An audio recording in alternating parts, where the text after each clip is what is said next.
Continues to wonder, where do our tax dollars go? You're about to see, in addition to what the Recreation Department provided on a public update, you're going to see from the police department's perspective where the investment goes.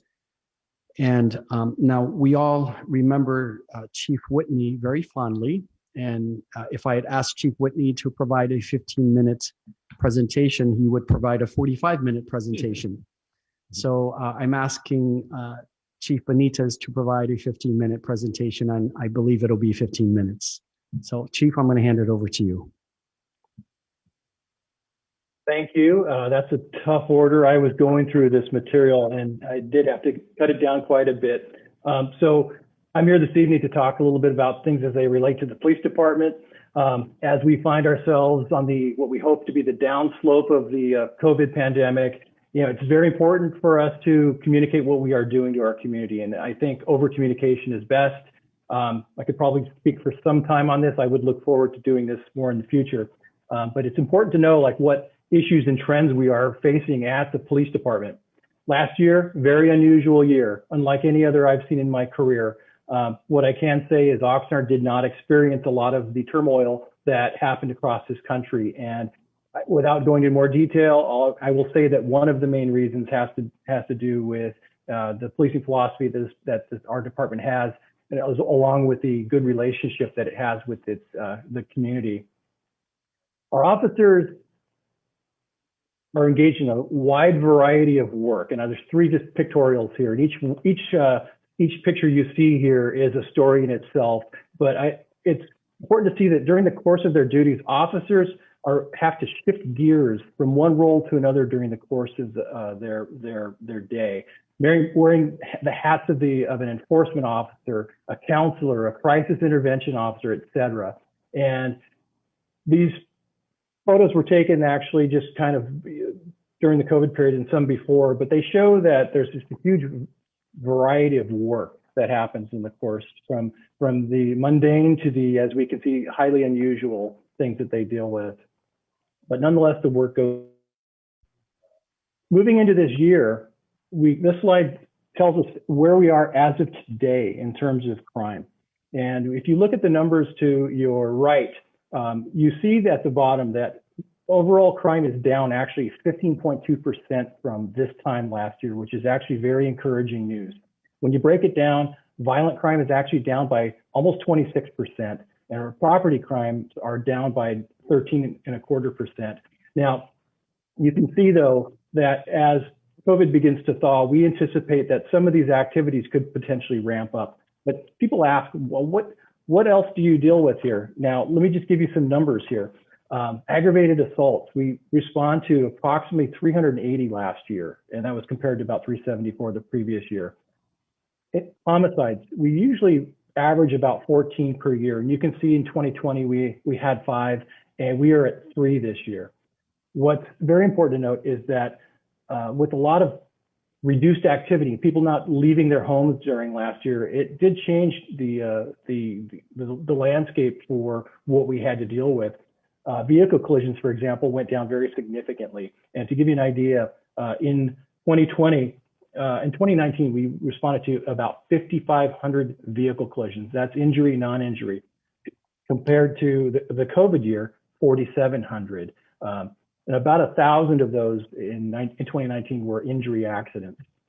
Now, where it gets sticky is, and you don't see this because it's not recorded by the DOJ crime stats, but you see that our fatal traffic collisions are actually an issue in this city. In 2019, we had 16 fatal traffic collisions. Last year, that number, because of the less people out, reduced to 9.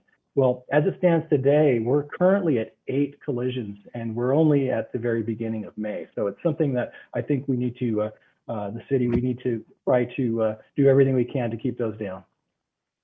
Next topic has to do with firearms. Now, what you see here is not something that I just cherry picked out of a photo archive. Well, all I had to do for these was to pull these from recent news releases that you can actually see on our Facebook page. And I think the rifle that you see up in the upper left-hand corner was one I notified council about three to 4 weeks ago when we had a foot pursuit through a neighborhood in the South Oxnard, and this weapon was involved in a shooting. This is something our officers are encountering on a near daily basis. And to give you an idea, in 2019, we seized 174 firearms. Last year, that number jumped up to 230. And where we are today, we're at 65 year to date. And these are weapons that are seized related to an arrest or a crime. What I'm going to show you is a 25-second video that kind of illustrates how far our department has come and how dangerous the work is these days. Now, what you're going to see, I'll set this up. You'll see an officer, they just made a traffic stop, and one of the passengers from the vehicle flees into a convenience store. Our officer here gives chase to him, and you will see something that I'll explain in just a moment. And here we go with the video. It happens very quickly. Notice what's in his right hand. The gun. This is becoming more and more commonplace for our officers.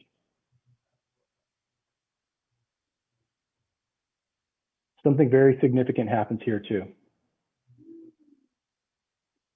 I don't usually resort to showing a use of force on an environment like this, and definitely not on social media.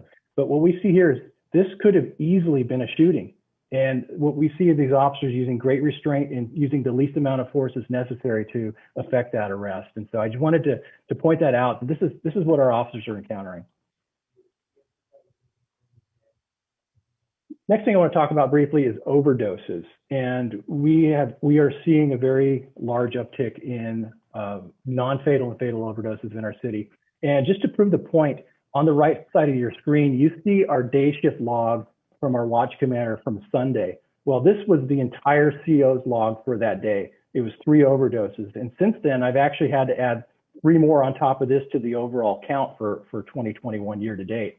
So last year, our officers went to 226 overdose calls, and they are actually treated more like medical emergencies now. We don't actually arrest them for overdosing like in years past. That's long since changed. But of that number, we've had 52 fatal overdoses in this city last year. And when we speak of the homicides and the traffic accidents that I mentioned earlier, this number far exceeds the sum total of all of those. And this is happening in a lot of places, in hospital rooms, in homes, out in the streets. It's happening everywhere, and it affects every facet of our population. So far this year, we've been to 6 dozen of these calls, and we've had 10 fatals this year in our city. As a result, the department partnered with Ventura County Behavioral Health, partnered with Ventura County EMS, and our officers now carry it in the naloxone. It's known as Narcan. I think Chief Whitney's mentioned this before. And just in 2020, we had 17 applications of when our officer got there first and administered that to the patient. Now you can see we're only 4 months into this year. We've already used it 10 times. So it's showing a definite uptick. But that leads us to the naloxone here. This is what it looks like actually. Narcotic sales, we're seeing a great increase in narcotic sales, particularly with opioids, the prescription type medications, the hydrocodone, the Xanax. We have a news release that just went out a few minutes ago about a Xanax arrest we made. But these are things that have recently been encountered by our newly formed drug enforcement unit. We made a decision to leave the county task force to start our own drug enforcement unit that focuses in our own backyards and affects the quality of life of our community. And since they've been in action for the past several months, July will be 1 year. These are some numbers of what they have actually brought in. And without going into too much detail about the numbers, you'll see they're pretty hefty. Very proud of what this unit does in dealing with dope houses in neighborhoods that terrorize neighborhoods, the dope dealers that are peddling poison to our communities and literally killing people. Incidentally, this picture here, you may have seen this one. This is Canine Rocky. He actually hit on this pallet that you see behind him, which had 973 pounds of methamphetamine in it. Homelessness, obviously another large issue. I will say that It's my opinion that where the city is going now in addressing homelessness is greater than it has ever done in my entire career. And I'm speaking not just in terms of the police department, but in terms of what housing is doing, what other services are doing. And as a result, we handled approximately 4,200 homeless related calls last year. And that's about close to 5% of what our calls for service were in 2020. And our homeless liaison officers, the HLOs, they go out there to make outreach to our homeless population to try to steer them to services rather than enforcement as their first approach. This group actually handled about 2,500 calls on their own. Now, this also add to that 311 requests and other emailed complaints through their supervisor, or in many cases, my office to deal with. And these are just some typical examples of what they deal with. Priorities. Now, council adopted some priorities recently, and they are in alignment with what I believe is the vision for this department. We want to maintain our 911 emergency response times. That's a fundamental priority for us. But the big one here is restoring community policing. It's in line with our 3 police department priorities, community policing falling right under community safety and community engagement. But there are some challenges to this, and this is a very simplified org chart for us. In order to restore these services and to get where we want to go, it won't happen overnight. And because of the COVID, we lost an academy class. We've had some attrition in some of our academies. We are actually having a very difficult time, and staffing is probably the police department's biggest internal challenge for this year. We have 238 authorized sworn positions in our department. And as it stands today, 18 positions are vacant. Now, it doesn't sound like a lot, that's about 7%. But when you add in the number of officers that are injured, we have 25 officers that are on the injured list that are unable to work right now out in the field. We have 7 more in the academy. And when you sum total that, you're looking at about a 20% operational vacancy rate. So where I'm going with this is that in order to have and help and maintain our 911 response times, we have to have a healthy patrol division that's well staffed in order to be available to address those calls. But it also competes with our ability to staff neighborhood policing resources. And so our neighborhood policing team is actually an offshoot of patrol. And these 2 priorities do compete with each other. So it is our goal in this coming year plus to try to respond and to try to restore these programs so that they're back in action. We can do it, but it's not going to happen overnight. We're working on some staffing plans to address the staffing issues that we are facing, and we will be ramping up our neighborhood policing team. We're going to have to be creative in ways that we do it, but I'm pretty sure we can. That takes us into the future, and I'm looking at, as we restore these things, we currently have 10 police beats in our city. You can see our beat map, which you'll see online. You'll see it on nextdoor.com. You'll see it on our website. These 10 beats, I believe that we are possibly ready in the next couple of years at the most to open an 11th beat. And I plan on, my best guess right now is that placing another beat in South Oxnard in what is known as District 4 South End is probably the most appropriate place to deliver the services to that area, to put more officers in the south end of town and balance out the call volume that's handled between all the beat cars. And then along with that, I do want to see us head in a direction where we are beginning to open storefronts that actually have staff assigned to them. And you can see these are the locations that I envision this heading in the next few years. So last thing I'll close with is that great work doesn't happen by accident. I thought I'd go out with something very positive. This has to do with our homeless liaison officers. And this is an example of what I see get across my desk fairly regularly. And it's good work that takes place in one form or another. And I won't read you the entire thing, but this has to do with 2 of our homeless liaison officers. They had been dealing with a person who was mentally ill and had a history of drug use. He was prone to aggressive outbursts in which he would scream at community members. He was essentially a nuisance. And our 2 officers, Officer Dave Garza and Nathan Langelier, they developed a relationship with this person. After successive contacts, arrests, and communication, they finally were able to convince him to accept mental health treatment and secured housing for him. However, there wasn't a bed for him. And so these officers worked with him and Salvation Army and Oxnard Housing to get funding for motel room. The officer realized that this person did not have the funding yet, and this officer took it upon himself to pay for and provide meals for this person until he was actually housed. On his days off, he dropped off meals and essentials and ensured that he was staying in his room and behaving. This is an officer that doesn't seek to self-promote or ask for credit. He just simply gets things done and looks for solutions, even if it's not his responsibility. So the two officers made several follow-ups with him and developed a good relationship. Getting him housed was a group effort, and I think it's very commendable. But this is the kind of stuff that we do here, and I did want to point that out on the way out of this presentation tonight. So that concludes my update for the evening, and I hope I maintain my 15 minutes. Thank you. It was 14 minutes, Chief. Thank you, Okay. Chief. And Mayor and Council, I appreciate the time. But I wanted to share with everyone just the kind of workload that our police department faces, the just vast diversity of the work that they confront.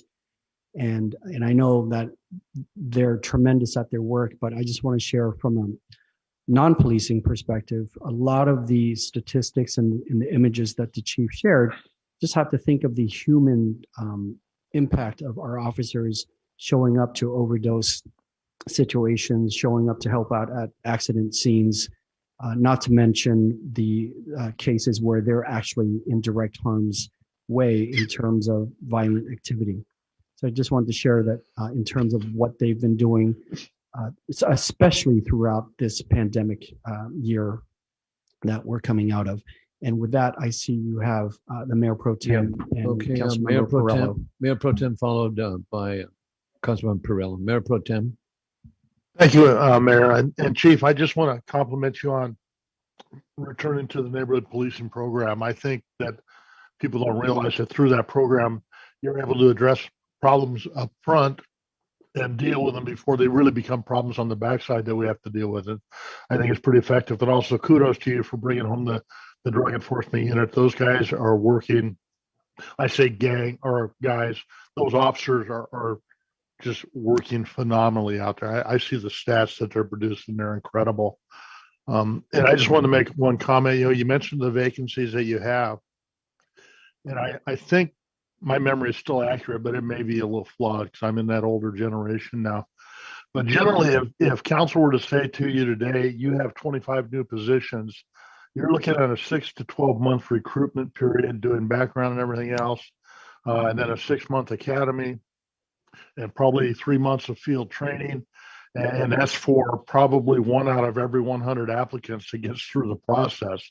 So you screen a lot of people, you put a lot of people into a program, but you're looking at almost 2 years before you get a body on the street that's functional and able to be self-sufficient. So it's a long-term issue in terms of hiring and stuff. So, and I'm hoping my numbers were still fairly accurate. If I goof something up, please feel free to let me know.